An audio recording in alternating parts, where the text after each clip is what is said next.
Friends जय जगन्नाथ मो channel जो मैंने नुआ अच्छा प्लीज़ सब्सक्राइब करूँ पाखे थी बेल आइकन को क्लिक करूँ जमती मोर सब नुआ नुआ वीडियो नोटिफिकेशन प्रथमे आपण पाक जीव प्लीज़ लाइक शेयर सब्सक्राइब।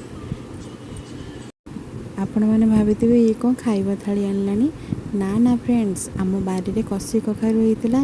मुझे गोटे नुआ स्टाइल रे भाजिली मो झील खाई कौन कहला देखंतु माँ भल लगुच हाँ देखंतु फाड़े कषि कखारू सब डालमारे पड़गला आउ कि सतुला होता मुझे भल भाव काटिनेली काटिकी भल भाव धोईनेली धोईकी देखंतु खाली केवल कखारू आलू भी तादेह पकेबेनी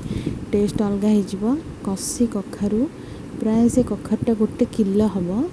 से कखारूटा मुझे काटिली प्रथम सोरिष तेल पकेली कहीं सोरिष तेल रे भजाटी कले बहुत टेस्ट लगे सोरिष तेल किसी पंचफुटण लंका पियाज टमाटो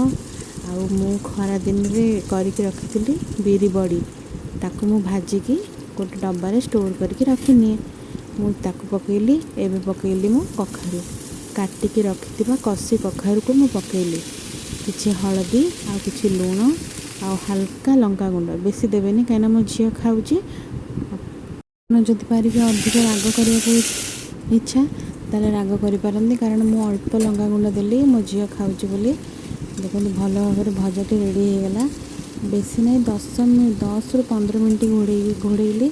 से भजा केते टेस्ट आ केते माने भल भाव सीझीगला मु भी खाइली मो झील खाइला और खाई वाह पाटिरू भी छाड़लानी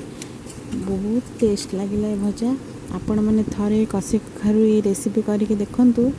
आलू पकईकी कहीं भाजबे आउ एमती बड़ी पकईकी थरे भाजंतु जम्मा पाटिरू छाड़बनी।